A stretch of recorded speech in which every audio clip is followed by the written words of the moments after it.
dancing over there. I know. Hey everybody, welcome back to When the Sun Shines. Today we are going to be making a delicious Parmesan pasta. Sorry, my mom's being a goofball and dancing with butter and some pepper as a topping. And you don't have to use the pepper, but we will be using the pepper in this recipe today. So first we will need about 1 serving of pasta. And if anyone at home has a wooden spatula like this, you can measure it by putting some pasta in. Let's see. Just putting some pasta inside to see if it's 1 serving. I don't know if this is real or not, but that's what my mom told me. So this is about 1 serving, and we'll do a little extra to be lovable. But just about 1 serving of pasta will do for this recipe. So first step is to get your water boiling. So this is our boiling water, and now we will add the pasta. Switch sides. Switch sides. No. Okay. And now we're going to add our pasta into our boiling water. That's fine. And just wait a minute and just wait a minute to let the pasta soften. And if anyone is watching and they're a bit younger, you might want a parent or a trusted adult to help with this, because it is a bit hot, or an older kid or a sibling, because the steam from the water is really hot, and if you push too far and you burn your fingers or water splashes up. So I'm gonna have my Nana help me, and you just wait until the pasta softens at the bottom and try and loop the pasta around. And try not to break it. because we don't like spaghetti that's cracked. And you see how her fingers are almost touching the edge? That's what I mean. And while the pasta is cooking, you can grate your Parmesan cheese, and you need about 1/2 cup of this. I did this ahead of time. And you'll let your pasta cook until al dente. And for some, this may be quicker, depending on what kind of pasta you use. We are using linguine, which I suggest you use as well. It is the best type of pasta for this recipe. And for this, we usually cook it for about 5 minutes, check in on it, and then see how it is. And cook it for a total of maybe 7 minutes. And I like it very al dente, so I do it for a little bit less time than that, but it depends on how you would like it. But remember, it needs to be just a little bit crunchy. Okay, so our pasta is done. So we're gonna turn this off.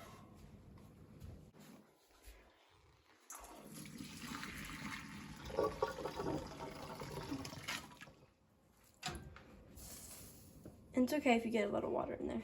Okay, so just give it a good mix. And here is where you're gonna add your butter. And you wanna make sure that it gets a good mix, because you don't want your pasta to stick to the edges and burn. So, get my butter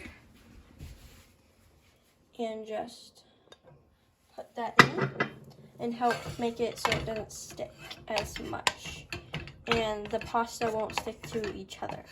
Okay, after you've added your 1 tablespoon of butter, you're gonna give it a good mix. Make sure that it cools down just a bit. You still want a warm pasta dish, but you want it to cool down a bit so this won't melt. So, just add that in. Next, you're gonna add you can add some pepper, you don't have to. This is optional, just to give it a little more flavor. And some people like to add, I don't want to add too much pepper. Some people like to add some of the starchy water we just poured out, but to give it a bit more, Juicy. yeah, I don't know, a bit more like a Parmesan sauce. But I don't think that you have to do that. I think that it's just fine as it is. All you have to do is plate it, add a little bit of extra cheese on top. That's optional, and enjoy. So for our mug cake, we are going to this makes 1 mug cake. You can double the recipe and make 2. So this is from the Craft Patch blog, and here are all of the things you will need. So you will need 2 tablespoons of butter, 2 tablespoons of water. We will need 1/4 teaspoon of vanilla, pinch of salt, but we're not going to be using salt because we have salted butter. And then we will need what's next? We have white sugar, a quarter cup. I mean, a 1/4 cup of white sugar, a 1/4 cup of flour, and 2 tablespoons of cocoa powder. And that's what you will need. So first, let's melt our butter. And it says, melt the butter in a coffee mug. Now we have our melted butter.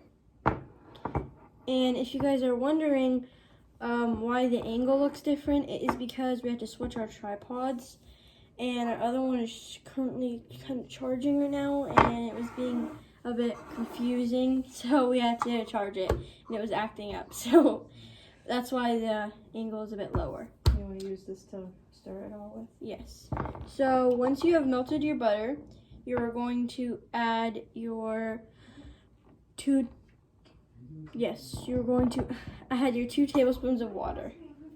Okay. Once you have stirred your mixture together, you are going to add your vanilla. So you're going to need a 1/4 teaspoon. So 1/4. Oh, I almost just shut her hand in the drawer. So that's what it looks like, if anyone was wondering.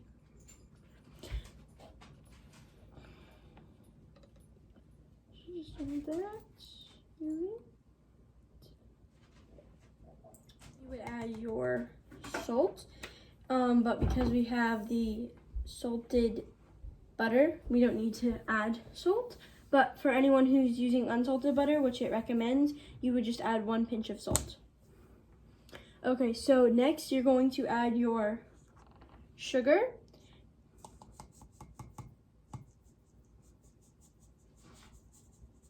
I'm just gonna add it a little bit at a time and stir after each addition so that I don't get any clumpiness. And you can stand right here if you want.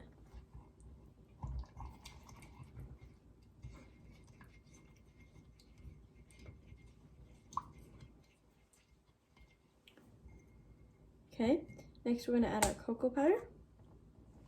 Oh my goodness gracious. What? Find it funny I said, oh my goodness gracious? No, because I see the cup looks like it exploded of chocolate cocoa. Yeah. It was quite a powdery pour. Oh, thanks, man. Okay, so just mix that after each addition like we did with the sugar. And you'll start to see that it might get a little bit thicker and the batter will definitely get darker. And that's okay. But just make sure that you see how, if you guys can see here, the cocoa powder wants to float on top. Don't let that happen. Make sure that it's all the way mixed and mix it to the bottom. I know what I'm saying might be a bit confusing, the cocoa batter floating on the top, but for those who cook and bake will definitely understand where I'm coming from. The powder floats on top of the liquid and doesn't want to mix in. So you have to kind of, violently mix it. Well, it'll get better when you add the flour, honey. Yes. Oh my. Okay. So next you're gonna add your flour, and Anna, do you want to add the flour? While you stir, sure. Oh. Oops, sorry. Don't let it be the flour exploded now. So for anyone who's just making these meals for themselves, they all both make 1 serving. So perfect for just, just a unite. But you could definitely double the recipe to make them for 2 people. And our batter is now getting much more battery and less liquidy. And that's how you know that it's all coming together. Okay, so now we're gonna pop this into the microwave for about 50 seconds. And You sure 50? that's what it says. It says 30 to 40 seconds if you want more of a lava cake. Oh. But if you want it to be a bit more like a cake, then it suggests an extra 10 seconds. Okay. So 50 seconds. Okay. Now let's check to see if it's done. Oh, holy mackerel. I would suggest a pot holder. Yeah. Oopsie. Poor fingers. It's okay. And if you guys are wondering why I'm wearing so much pink, my favorite color is not indeed pink. I don't like pink that much, but It's like a peach to me. yeah. So my nails were supposed to be, last night in the dark, all I could see was more of a natural, like, brownish color, and that's what I was going for. I woke up and they looked more pink. And I'm wearing a washed out pink sweatshirt. Don't judge. I'm wearing a lot of pink today, but my favorite color isn't pink. I actually really don't like pink that much. I do not like hot pink. I like blue and teal. So it's just a coincidence that everything I'm wearing is like a peach pink. So now, to test this, Does it say you need to wait for... Yeah, it says let it cool for a minute. But first, let me test this. And it's still a little battery on the inside. And so... But it might cook another, when you let it sit there a minute or something? Yeah. So we're going to let it... good. We'll let it sit for a minute. And then we'll see how cooked it is. Has settled, and we put some berries on it. We put raspberries on it, and then a little bit of confectioner sugar. So let's try this. And we didn't test it, which was the mistake we made, is we didn't test it before putting all the toppings on. That's okay. We'll have more of a lava cake, I guess. Here's what it looks like. It looks like a cake. Yeah. Hot. Still hot. A little bit doughy. Or you could take the fruit off and put it back in if you needed to.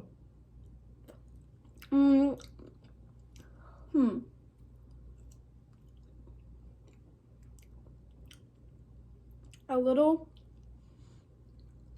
bit wet. So I think we should do it for a few more minutes. It has more of a dark chocolate taste. So maybe add like 1.5 tablespoons of cocoa instead of 2 tablespoons. If you want to make it a bit more like sweet, or Less chocolatey. And I'm still eating it, even though it's a little gooey, but it is quite good. I think I'm gonna add a little more confectioner sugar though. It's gonna make it sweeter. That's the point. But it's very good. Thank you all so much for watching. I hope that you guys can try these recipes, and I hope that they work for you. Sorry about that voice crack. They work for you and they're really good. But anyway, I hope everyone has an amazing afternoon, morning, or night, evening. That was out of order, but I hope it's your any time of the day it is. I hope it's amazing, and I hope you can hit that subscribe button, like, comment, and turn on those post notifications. I'll see you in the next one.